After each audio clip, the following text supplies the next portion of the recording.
will be the coming of the Son of Man. For as in those days before the flood they were eating and drinking, marrying and giving in marriage, until the day Noah entered the ark. And they knew nothing of the flood that came and swept them all away. So too will be the coming of the Son of Man. And two will be in the field. One will be taken and one will be left. Two women will be grinding meal together. One will be taken and one will be left. Keep awake, therefore, for you do not know the day or what hour your Lord is coming. But understand this, if the owner of the house had known in one part of the night the thief was coming, he would have stayed awake and would not have let his house be broken into. Therefore you also must be ready, for the Son of Man is coming at an unexpected hour. The Gospel of the Lord. Praise to you, Lord Christ.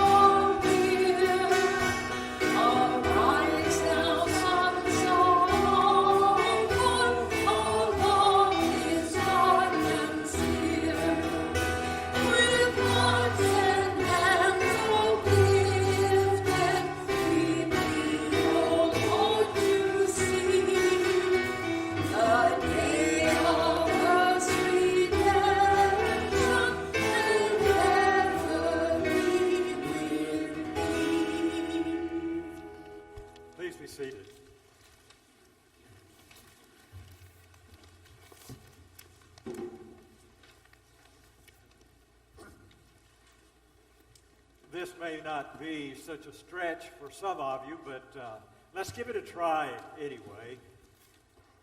Imagine that you have been in the hospital for a very, very long time. You've been in there so long that you've given up hope. You've begun to think that you will never go home from the hospital, that you may die, or just be in there forever. Then one day, a doctor or a nurse or an administrator or someone walks in your hospital room and looks at you and says, "You're going to go home." Now, here's the deal. I can't tell you when you're going to go home. I can't tell you the day. I can't tell you the hour. I will learn about it at the last minute. And when I come in to tell you that you can go home, you have to be ready to leave right then. And if you don't, you miss the window of opportunity to go home. Think about that. How would you feel if you were in that position? Better yet, this one might be a little more of a stretch, I think, for most of you. But let's say that you have been convicted of a major crime. I said it may be a stretch. And you've been sentenced to long term. And you've been in prison 15, 20, let's say 30 years. Knowing all along that you never committed this crime. And one day the warden walks up to you and says to you, "You're exonerated." They know that you did not commit this crime. They've caught who did it. He's admitted to it. And you're going to be able to go home. But here's the deal. You hear this coming, don't you? They're going to tell me the day and the time, at that time, that you can go home. And I will come and tell you. But you need to be prepared to go home, because if you don't, you miss the window of opportunity and you won't be able to go. You get that? You get that sense of hope and fear that's intermingled there, that are held in tangent as those folks are in those positions, as you're in that position. If you've got that, if you've got even a sense of that, then you have a sense of what the disciples and the people of Jesus' time were experiencing. They had been in captivity and bondage with the Romans for quite a while. They had all but given up hope that anything was going to happen. Anyone was going to be there to help them. But they had this one hope. This one hope that the Messiah would come and would rescue them and take them out of bondage just like Moses did before. That was the only hope that they had. But they had pretty much given up on it, except here and there were these bands of dissidents that were out there stirring things up, trying to make this happen. And the disciples were convinced that this is who Jesus was. And so Jesus says these words to the disciples. Now, you and I read these words today, and we hear them through having heard about all of this stuff that developed in the 18th century about the end times and how there's going to be this big judgment thing. You know, the church didn't believe that for 1,800 years before, but all of a sudden it became the thing.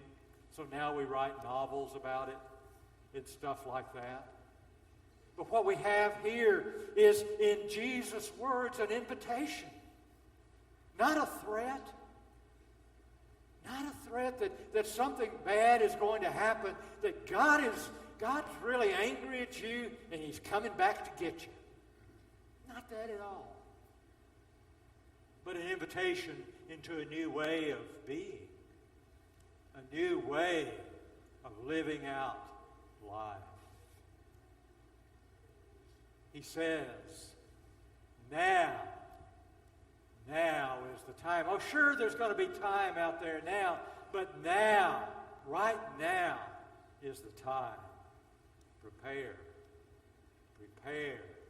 right now. It's easy for us to get caught up in those kinds of things, and it's kind of nice that Jesus gave them a deadline. I mean, you know how many papers I would never have gotten in on time if the professor hadn't given me a deadline? It still happens, but not with a professor. Deadlines help us to focus our energies. It helps us to see that we need to do something, and we need to plan it out, and maybe we need to do it now. We do that sometimes in our daily activities or our work. That's a hopeful kind of thing. Sometimes, the other time that comes about is when someone finds out they're going to die. And the people around them hear that they're going to die. And it changes things, doesn't it? That deadline changes things. Like it changed things for the disciples. But Jesus invites them into a new way of being. He doesn't say this is the end or that's the end. He says now is the time to do what we need to do. We can't wait any longer. God's reign is here and now.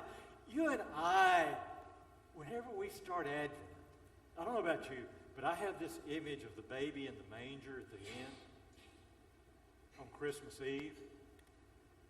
We get caught up in loving the baby. We get caught up in the cuddliness of the child. We even, if we've got the opportunity when we do our paper bag pageant, we look for a recently born child, just because it's the cute factor. It kind of makes it nice. And oftentimes I think that I, and maybe more, some of you as well, tend to see Advent as a time of anticipating this baby coming. Anticipating the birth of the Christ child. My son was born the day after Christmas. I know what Advent, anticipating the birth of a child, is like. I go there. I understand it. But the reality is for us that the Christ child was born 2,000 years ago. And part of what you and I celebrate and encounter during this Advent time is the anticipation of the continual reappearance of Christ in our lives and in our world. That is, for me, the essence of Christmas. That it reminds us over and over again that Jesus came and Jesus comes daily into our lives and changes us and changes the world. And then, in the midst of all of this, Jesus does just as he does with these disciples. He issues to us an invitation. An absolutely wonderful invitation to join him in bringing the good news of God in Christ into the world. A place where we can show what love is all about. That, for me, is the richness of this season. Oh, I love the Advent carols. They stir me and they move me. But it's knowing that God is ever present to us and to the world. And that we are the agents, the channels through which God is made present to the world now. That's what excites me. That's what it means to live in Advent for me. So don't be afraid when you hear these words from Jesus. It's a reminder to not put off what is important. A reminder to join him now and in the time to come as we live God's love in the world. Welcome to Advent.